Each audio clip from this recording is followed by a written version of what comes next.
না আটা, না ময়দা, না চালের গুঁড়ি, শুধুমাত্র একটি উপকরণ দিয়ে খুব সহজেই ফুলকো ফুলকো মালপোয়া পিঠা বানিয়ে নিতে পারবেন। আর দেখুন পিঠেগুলো দেখতে কত সুন্দর হয়েছে আর কতটা সফট মোলায়েম। এটা দেখতে যত সুন্দর হয়েছে খেতেও কিন্তু ভীষণই টেস্টি হবে। প্রত্যেকটা মালপোয়াই ফুলেছে বলের মতো। খুব গরম আছে সেজন্য আমি ভেঙে দেখাতে পাচ্ছি না। এই যে দেখুন একটা ভেঙে দেখাবো, ভেতরটা কত সুন্দর হয়েছে জালিদার। চালের গুঁড়ো ছাড়াও যে এত সুন্দর পিঠা হয় আপনারা নিজের হাতে না বানিয়ে খেলে বিশ্বাসই করতে পারবেন না। এই যে দেখুন কতটা সফট মোলায়েম হয়েছে আর খুব অল্প সময়ে ঝটপট এটা বানিয়ে পরিবেশন করতে পারবেন ঘরে থাকা সামান্য কিছু উপকরণ দিয়ে। খেতেও কিন্তু দারুণ টেস্টি হয়। নমস্কার বন্ধুরা, আজকে আমরা বানিয়েছি ফুলকো ফুলকো মালপোয়া পিঠা। তাহলে চলুন দেখে নিই আজকের রেসিপি।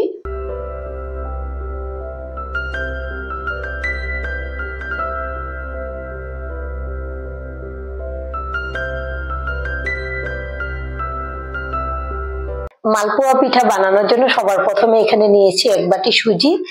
এবার সুজিটাকে একটা বড় বাটিতে নিয়ে নেব। আর এই সুজিটাকে আমি আগে থেকে ভালো করে চেলে নিয়েছি। আমি তো এক বাটি সুজি নিয়েছি, আপনারা চাইলে সুজির পরিমাণটা কম বেশি করে নিয়ে নিতে পারেন আপনাদের যতটুকু লাগবে। আর এখানে নিয়েছি আমল তাজা। এবার দিয়ে দেব সুজির মধ্যে। আপনারা চাইলে গরুর দুধ দিয়েও ভিজিয়ে নিতে পারেন বা জল দিয়েও ভিজিয়ে নিতে পারেন। এখন নেড়ে খুব ভালো করে মিশিয়ে নেব। দুধটা কিন্তু পুরো টেনে নিয়েছে। এখন অল্প একটু জল দিয়ে দেব। এবার খুব ভালো করে মিশিয়ে নেব। সুজিটাকে দুধের সঙ্গে খুব ভালো করে ভিজিয়ে নিয়েছি। এবার ঢেকে রেখে দেবো 5 মিনিটের জন্য। আর এখানে নিয়েছি অর্ধেক নারকেল। এই নারকেলটাকে কুড়িয়ে নেব।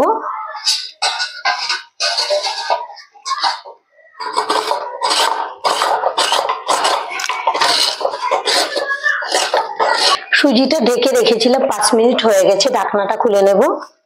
এখন কিন্তু সুজিটা আগের থেকে ফুলে অনেকটাই সফট হয়ে গেছে আর বড় বড় হয়ে গেছে দানাগুলো।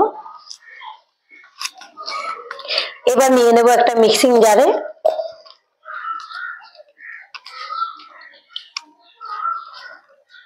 আমি যে বাটি দিয়ে সুজিটা নিয়েছিলাম এই বাটিরই হাফ বাটি নিয়েছি চিনি। দিয়ে দেবো চিনিটাও একসঙ্গে। মিষ্টির পরিমাণটা আপনারা যেরকম খেতে পছন্দ করেন সেই বুঝে কম বেশি করে নিয়ে নেবেন। দিয়ে দেবো খুবই সামান্য লবণ। যে কোনো পিঠাতে একটু লবণ দিলে কিন্তু খুব ভালো টেস্ট হয়। আর এখানে নিয়েছি 4টা এলাচ। এলাচগুলোকে একসঙ্গে দিয়ে দেবো, এতে খুব সুন্দর একটা সেন্ট হবে। এখন দিয়ে দেবো খুবই সামান্য জল। একটু নেড়ে দেবো, সবকিছু একসঙ্গে মিশিয়ে নেব। আর দিয়ে দেবো নারকেল কোড়ানো। যেহেতু আমি সুজিটা কম নিয়েছি সেজন্য কিন্তু আমি নারকেলটাও অল্প করে দেব।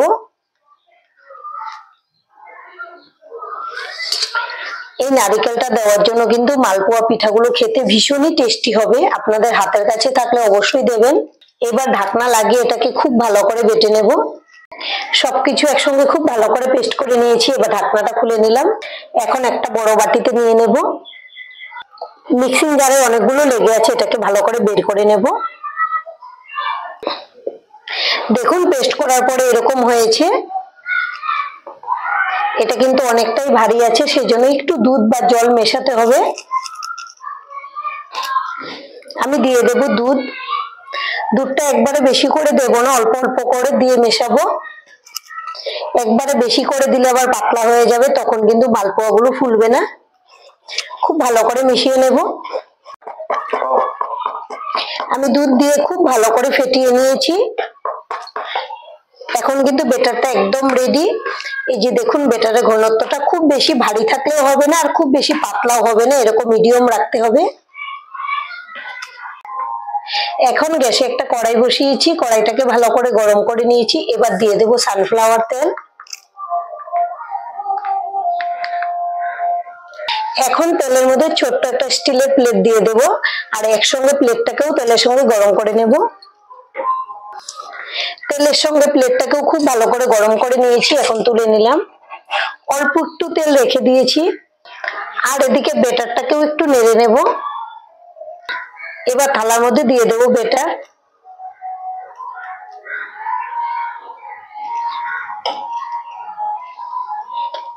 এখন খুব হালকা হাতে দিয়ে দেবো তেলের মধ্যে। আর এভাবে একটু তেলটা নাড়তে থাকবো।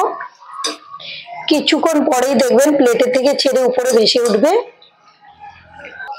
এবার দেখুন পিঠাটা কিন্তু ফুলে উপরে ভেসে উঠেছে। আর আমি উপর থেকে এভাবে তেলটা দিয়ে দিচ্ছি, তাহলে কিন্তু খুব তাড়াতাড়ি পিঠাটা ভাজা হয়ে যাবে। এই যে উল্টে দিলাম। আর থালাতে দিলে সবগুলো পিঠের সাইজ কিন্তু একই হবে, দেখতেও ভালো লাগবে। আর এইভাবে উল্টে পাল্টে সুন্দর একটা কালার আসা পর্যন্ত ভেজে নেব। আর আমাদের আজকের এই রেসিপিটা দেখে যদি আপনাদের ভালো লাগে, একটা লাইক অবশ্যই দিয়ে দেবেন।